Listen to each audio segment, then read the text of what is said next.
చేతిలో smart phone ఉంటే ప్రపంచం మన చేతిలో ఉన్నట్టే లెక్క. ఎలాంటి సమాచారమైనా మన వేళ్ల మీద కదలాడుతున్నట్లే లెక్క.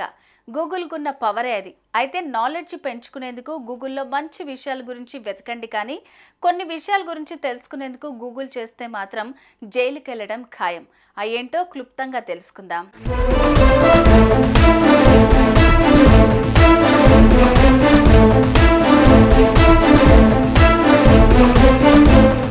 ఇప్పటి కాలంలో స్మార్ట్ ఫోన్ ఉన్న ప్రతి ఒక్కరూ రోజుకి ఒక్కసారైనా గూగుల్ సెర్చ్లోకి వెళ్ళి తీరటం అన్నది కామన్ అయిపోయింది. ఏ చిన్న అవసరం వచ్చినా గూగుల్ సెర్చ్ అన్నది రొటీన్ అయిపోయింది. వెరసి గూగుల్ మనిషి జీవితంలో ఒక భాగం అయిపోయింది. అయితే చేతిలో స్మార్ట్ ఫోన్ ఉంది కదా అని గూగుల్లో ఏది పడితే అది సెర్చ్ చేస్తే మాత్రం కష్టాలు ఎదుర్కోక తప్పదని నిపుణులు చెప్తున్నారు. కొన్ని రకాల అంశాల గురించి గూగుల్ సెర్చ్ చేస్తే దాన్ని నేరంగా పరిగణించి అరెస్టు చేసే అవకాశాలు కూడా ఉంటాయి.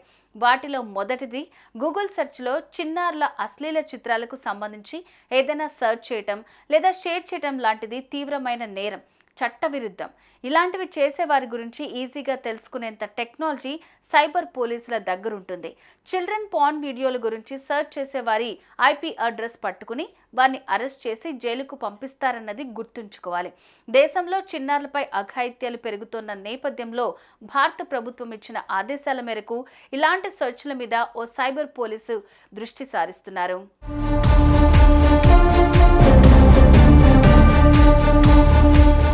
కొంతమంది కుతూహలం కొద్దీ బాంబులు ఎలా తయారు చేయాలి అన్న దాని మీద అటు గూగుల్లో కావచ్చు, లేదంటే యూట్యూబ్లో కావచ్చు, వివరాలు తెలుసుకునేందుకు మాత్రమే సెర్చ్ చేస్తారు. తయారు చేసేందుకు సెర్చ్ చేసిన ఊరికే అవగాహన కోసం ఇలాంటి వివరాల కోసం సెర్చ్ చేస్తే అది చట్ట ప్రకారం నేరం. అలా సెర్చ్ చేశారని సైబర్ క్రైమ్ పోలీసుల దృష్టికి వెళ్తే మిమ్మల్ని అరెస్టు చేయడం ఖాయం. ఇక మరో ప్రధానమైన విషయం అబార్షన్. చాలా మంది యువత తెలుసో తెలియకో లైంగికమైన తప్పులు చేయటం, ప్రెగ్నెన్సీ అయితే డాక్టర్ను సంప్రదించకుండా వ్యక్తిగతంగా గర్భస్రావం కోసం ప్రయత్నించి ప్రాణాల మీదకి తెచ్చుకోవడం లాంటి దారుణాలను గమనించిన ప్రభుత్వం గర్భస్రావం ఎలా చేసుకోవచ్చు అన్నది ఆచరించడం మాట అటుంచి అలాంటి విషయాలను గూగుల్లో వెతకటం కూడా నేరంగా పరిగణిస్తోంది. చట్ట ప్రకారం శిక్షిస్తోంది. ఫోటోలను మార్ఫింగ్ చేయటం, డీప్ ఫేక్ వీడియోలను తయారు చేయటం, సోషల్ మీడియాలో పెట్టడం కూడా తీవ్రమైన నేరాలుగా పరిగణనలోకి వస్తాయి.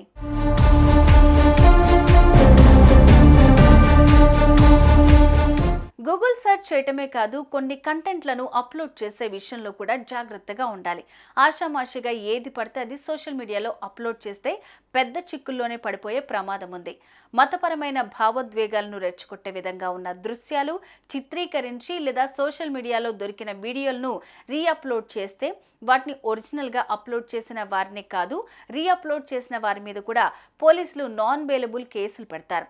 ఎక్కడో ఇంట్లో కూర్చొని మనం అప్లోడ్ చేస్తే మన గురించి ఎవరికి తెలుస్తుంది అనుకునే కాలం పోయింది. అది సమాజానికి హానికరమైందని భావిస్తే ఆ వీడియో కోసం ఎవరు సెర్చ్ చేశారు, చట్ట వ్యతిరేకమైన వీడియోలను ఎవరు అప్లోడ్ చేశారు అనే విషయాలను అత్యంత ఈజీగా తెలుసుకోగలిగిన టెక్నాలజీ ఇప్పుడు పోలీసుల దగ్గరున్నదన్నది ప్రతి ఒక్కరూ గుర్తుంచుకోవాలి. సోషల్ మీడియా విజృంభిస్తున్న ప్రస్తుత పరిస్థితుల్లో అసాంఘిక శక్తులు గూగుల్ లాంటి నాలెడ్జ్ బ్యాంకులను ఉపయోగిస్తున్న పరిస్థితుల్లో అలాంటి వాటిని అడ్డుకునేందుకు పోలీసులు మరింత శక్తివంతమైన టెక్నాలజీని సమకూర్చుకుంటున్నారు. సో కాలక్షేపానికి కూడా ఇలాంటివి సెర్చ్లకు వెళ్లొద్దని వార్నింగ్ ఇస్తున్నారు. సుమన్ టీవీలో మీ పర్సనల్ అండ్ బిజినెస్ ప్రమోషన్స్ కోసం కింది నెంబర్కి కాంటాక్ట్ చేయండి.